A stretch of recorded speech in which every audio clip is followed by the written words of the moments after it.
Bonjour, aujourd'hui je vais vous présenter un tutoriel pour l'usage de SolidWorks. Alors, pour commencer, quand vous ouvrez SolidWorks, vous faites ici Fichier nouveau. Et dans SolidWorks, on peut faire trois choses, soit des pièces, soit un assemblage de plusieurs pièces, et après une mise en plan qu'on peut aussi utiliser pour la fabrication. On va commencer par le mode pièce, donc je sélectionne pièce et je clique sur OK. Il faut savoir que pour dessiner en 3D, d'abord il faut dessiner à plat en 2D, et le terme utilisé dans SolidWorks est esquisser. Donc je viens en haut à gauche ici, je viens dans esquisse. Dans esquisse, je peux esquisser plusieurs formes. Un rectangle, un cercle, etc. Une fois que j'ai choisi le rectangle par exemple, à gauche en jaune, ce qui est important, c'est-à-dire, donc il me dit dans quel plan je veux travailler dans le plan de face, je sélectionne le plan de face, je pars de l'origine, je clique et je glisse. J'ai déposé un rectangle n'importe quelle dimension, ça c'est ma pièce de départ, c'est mon esquisse de départ. Maintenant que j'ai esquissé ma forme, je vais la dimensionner, c'est-à-dire que c'est moi qui vais lui imposer des dimensions. Pour cela, je viens en haut à gauche dans cotation intelligente, je clique sur cotation intelligente, parce qu'une cotation c'est une mesure. Donc je vais coter le segment de gauche, clique, je glisse, je vais mettre 50 par exemple, on est en millimètres. L'autre segment ici, la longueur, je clique et puis je vais mettre 150, toujours en millimètres. Entrée.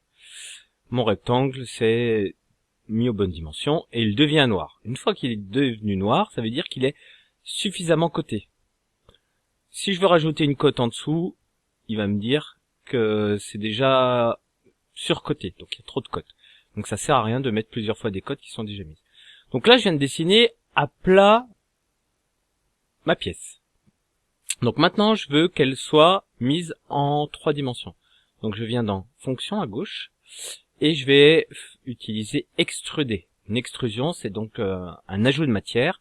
On passe donc du 2D à la 3D. Je clique sur extruder. Et là, il me propose à gauche des dimensions d'épaisseur.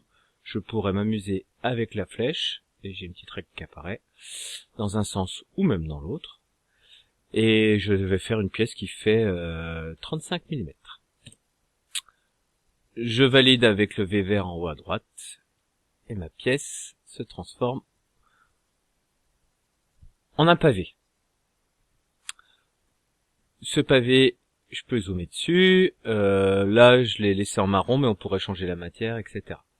Alors, une fois qu'on a une pièce, on pourrait faire plein de pièces comme ça et passer au mode assemblage. Mais on peut aussi lui réaliser des usinages. Des trous, des chanfreins, des congés, etc. Donc il y a un petit outil très sympa qui s'appelle congé. Donc je clique sur congé. Sur congé, je lui dis je veux que ça soit cette arête-là qui soit en forme de congé. Je veux que mon congé à gauche soit de 8 mm. Entrée. Et je valide avec le V vert en haut à droite. Il va donc me faire un congé de 8 mm. Je fais la même chose sur un autre. Je clique sur congé et je valide. Voilà, je vais pas tout faire, mais voilà quel genre de d'usinage on peut faire en plus. Voilà. Je vais le mettre derrière, hop. Maintenant, dans cette pièce, je voudrais réaliser un trou. Donc, je reviens dans Esquisse. Dans Esquisse, je vais donc de nouveau dessiner quelque chose en 2D, le positionner, le coter, et après, je vais enlever de la matière. Donc, dans Esquisse, je choisis le cercle. À gauche, toujours très important en jaune, il me dit dans quel plan je veux travailler. Je veux travailler dans ce plan-là. Je sélectionne donc la surface ici. Et là, je pose mon trou, mon cercle, pardon, je clique et je glisse n'importe où. Pareil, mon trou, il est mal mis, il est pas au bon endroit, il est pas aux bonnes dimensions. Mais ça, je vais le modifier avec cotation intelligente. Donc sur un, pardon, sur un cercle, je vais coter trois choses. Donc cotation intelligente, je vais coter en premier le diamètre. Je vais mettre 20 par exemple. Et ensuite, je vais coter le centre du trou. Et le centre du trou se cote par rapport au bord de la pièce. Donc le centre du trou par rapport à ce bord-là, ce segment-là. Attention, pas le point, mais le segment. Et je vais le mettre à 35. Et le centre du trou par rapport à ce bord-là, ou éventuellement en haut. Là, je vais mettre au milieu, donc ma pièce elle faisait 50, donc je vais mettre à 25. Par habitude, moi je sors les codes de la pièce pour que ça soit un peu plus lisible. Voilà, mon cercle est devenu noir, donc comme tout à l'heure, on peut en faire quelque chose. Soit je pourrais effectivement rajouter de la matière, donc fonction, extruder, et là, c'est pas un trou, mais je vais rajouter de la matière, mais c'est pas ce que je veux faire cette fois-ci. Donc extruder, ça rajoute, mais là, il y a une fonction qui s'appelle enlèvement de matière, donc je veux enlever de la matière. Soit je veux enlever de la matière sur, par exemple, 10 mm. Donc là, le trou, il va pas déboucher. Donc là, je valide, je vous montre.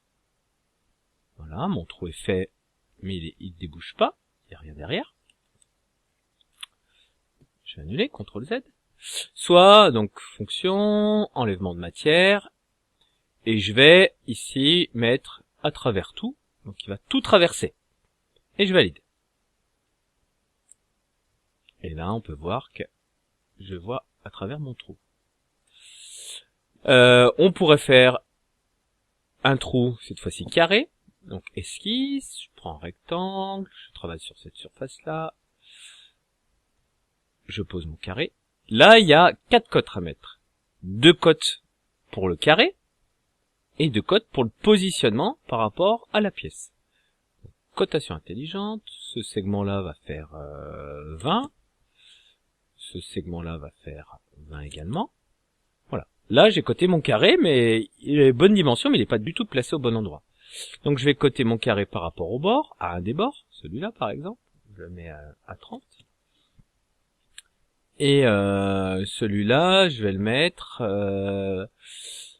à 15. Normalement, mon carré est au milieu. Il est noir, ça veut dire qu'il est bien positionné. Je reviens dans fonction, enlèvement de matière, et je vais également lui dire ici à travers tout. Il va tout traverser. Je valide avec le V vert qui est en haut à gauche ou en haut à droite, et on peut s'apercevoir que ma pièce est percée à travers tout. Voilà, j'espère que ça a été clair. Je fais un deuxième tuto pour cette fois-ci des assemblages de pièces. Merci.